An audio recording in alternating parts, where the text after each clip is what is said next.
Donc, voici une présentation de la démarche des plans régionaux des milieux humides et hydriques. Qu'est-ce que c'est exactement? Le plan régional des milieux humides et hydriques, autrement dit pour les initiés PRMHH, c'est une démarche de réflexion stratégique à l'échelle d'une MRC. Le but est d'intégrer la conservation des milieux humides et hydriques dans une planification durable de l'aménagement du territoire. Il s'agit d'une obligation.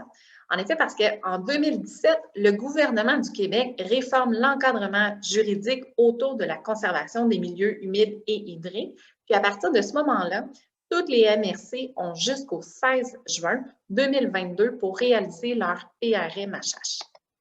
Pourquoi une telle démarche? En fait, le territoire est vulnérable. Les inondations, l'érosion des berges et les sécheresses prolongées sont des drames sociaux que subissent les collectivités en plus de coûter très cher. Parmi les causes, il y a la pression qu'exerce le développement du territoire. La pression contribue à une perte très importante des milieux humides et hydriques, que ce soit au Québec ou ailleurs dans le monde, et de leur fonction écologique, rendant le territoire plus vulnérable. Les fonctions écologiques, en fait, c'est que les milieux humides et hydriques contribuent à renforcer la résilience des terres agricoles, forestières et même urbaines, en plus de contribuer à la lutte et à l'adaptation au changement climatique. Quelle solution propose le PRMHH? En fait, c'est une vision d'ensemble. Le but, c'est de se doter d'une vision d'ensemble pour créer une cohabitation harmonieuse entre les usages anthropiques, les activités humaines, et les milieux humides et hydriques. Concrètement, le PRMHH sert à ce que les collectivités puissent bénéficier des fonctions écologiques des milieux humides et hydriques et qu'elles tirent tous les avantages d'une planification durable du territoire. En résumé, on a un problème, la perte importante des milieux humides et hydriques qui contribue à rendre le territoire vulnérable. La solution proposée, c'est de mieux les intégrer dans la planification de l'aménagement du territoire.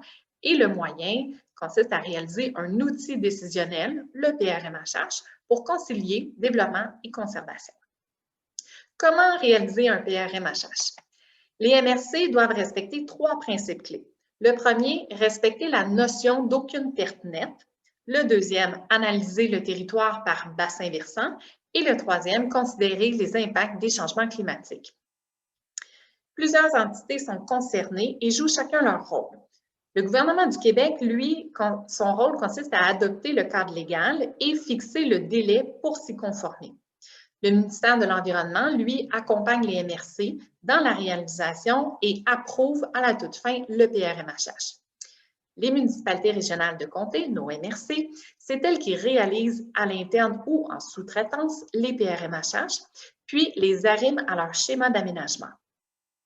Les municipalités locales, elles doivent ajuster leur planification et leur règlement d'urbanisme. Il y a aussi des organismes avec des professionnels en environnement qui ont été ciblés. Ils doivent partager leurs données et leur expertise sur les enjeux liés à l'eau. Les acteurs du milieu, de leur côté, exposent la réalité des secteurs socio-économiques qu'ils représentent, leurs enjeux, et aussi doivent travailler à proposer des solutions possibles. Puis en terminant, les citoyens, leur rôle, c'est de s'informer de la démarche et de participer aux efforts de conservation. Donc, on parle vraiment d'une démarche collective. Les MRC ont l'obligation, d'un côté, de réaliser les PRMHH et de répondre aux critères fixés par le ministère de l'Environnement. De l'autre côté, la cohabitation des usages, elle repose en bonne partie sur l'acceptabilité sociale. Donc, la démarche, elle inclut plusieurs initiatives pour concerter, consulter et informer le milieu. Le PRMHH se réalise aussi en 4 étapes. La première, c'est le portrait. Donc, la MRC fait un état des lieux en faisant une collecte de données et elle conçoit des cartes pour avoir une bonne connaissance de l'état des milieux humides et hydriques de son territoire. Elle procède ensuite au diagnostic en faisant une analyse des forces, faiblesses, opportunités, menaces. Et pour prendre en compte les réalités locales, la participation du milieu, elle est importante à cette étape. À partir du portrait, puis des commentaires reçus, la MRC développe une méthode pour sélectionner les milieux humides et hydriques d'intérêt. La troisième étape consiste à élaborer des engagements de conservation. Donc, la MRC prend des engagements pour concilier le développement du territoire et la conservation des milieux humides et hydriques. Pour l'aider dans sa réflexion sur les scénarios envisagés, la MRC fait appel, encore une fois, à la participation du milieu. Les engagements pour conserver les milieux humides et hydriques d'intérêt doivent respecter en tout temps la séquence éviter la perte, minimiser les conséquences, puis compenser dans une autre mesure.